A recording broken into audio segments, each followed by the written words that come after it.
Bismillahirrahmanirrahim. Assalamualaikum warahmatullahi wabarakatuh.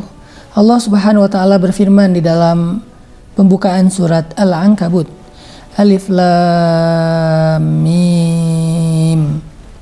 Ahasiban nasu an yutraku an yaqulu amanna an yaqulu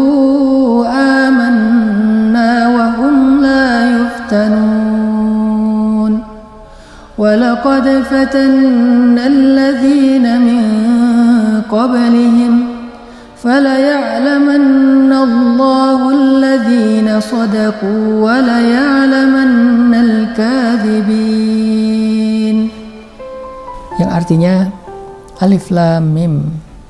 Apakah manusia mengira akan dibiarkan saja mengatakan kami telah beriman, mengatakan kami telah menjadi muslim, mengatakan kami adalah hamba Allah, wahum la yuftanun, sedangkan mereka tidak lagi diuji.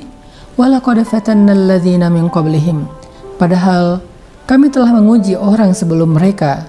Bilal diuji, kemudian Zinnairah diuji, keluarga Yasir diuji, Yahya alaihissalam diuji, Zakaria alaihissalam diuji, Ayyub alaihissalam diuji, Musa alaihissalam diuji, Rasulullah Shallallahu Alaihi Wasallam diuji dengan berbagai macam ujian.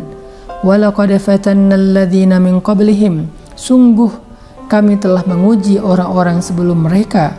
Fala ya'lamannallahu alladzina shadaku, sehingga Allah akan lihat siapa di antara mereka yang jujur ucapan kami berimannya. Wala ya'lamannal kadzibin, dan Allah juga akan mengetahui siapa yang berdusta. Teman-teman yang dirahmati Allah Subhanahu wa ta'ala, ujian adalah sesuatu yang pasti dalam kehidupan kita, sunnatullah. Seseorang ada yang diuji karena Allah ingin menghapuskan dosanya, karena Allah ingin mengangkat derajatnya, maka ujian ini menjadi sesuatu yang baik bagi dia. Tetapi ada juga orang yang diuji, diberi musibah karena Allah ingin menghukumnya, maka ujian atau musibah ini adalah sesuatu yang buruk bagi dia. Sehingga ketika kita sudah banyak beramal solih, jangan sampai kita salah faham, lalu kita mengatakan, kenapa Allah masih menguji saya? Kenapa Allah masih memberikan saya musibah? Kenapa Allah masih memberikan saya kesulitan? Apalagi yang kurang dari saya? Padahal orang-orang sebelum kita jauh lebih soleh dari kita, jauh lebih istimewa dari kita, dan bahkan di antara mereka ada kekasih Allah, yaitu Rasulullah. Ternyata mereka pun mengalami ujian yang jauh lebih berat daripada apa yang kita alami. Jadi ujian itu adalah sunnatullah untuk menggugurkan dosa, untuk mengangkat derajat. Coba kita renungkan bagaimana ilustrasi atau analogi ketika seseorang punya penyakit di tubuhnya, punya kanker, punya tumor, punya luka, punya sesuatu yang tidak baik di dalam tubuhnya. Lalu kemudian dia datang ke dokter, dia minta, dokter obati saya. Dokter, saya ingin sembuh. Dokter, saya ingin bisa nyaman, tenang, gak kesakitan lagi.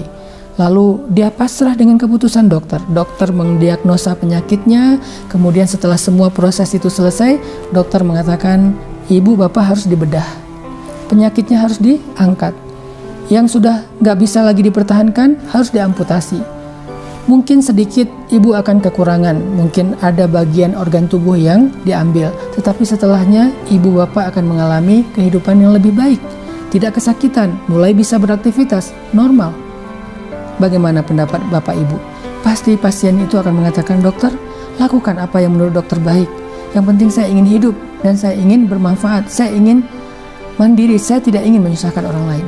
Akhirnya kita masuk ke ruang bedah, operasi berjalan, salah satu organ kita diambil, penyakitnya diangkat, sehingga kita akan mengalami fase pengobatan dan pemulihan selama beberapa hari sampai beberapa minggu.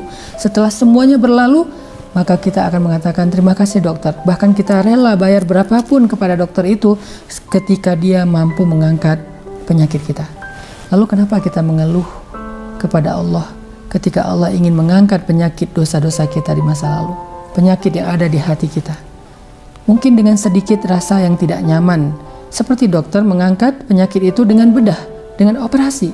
mungkin tidak nyaman. Kita akan mengalami rasa sakit sedikit, tapi itu jauh lebih baik daripada rasa sakit yang berlarut-larut.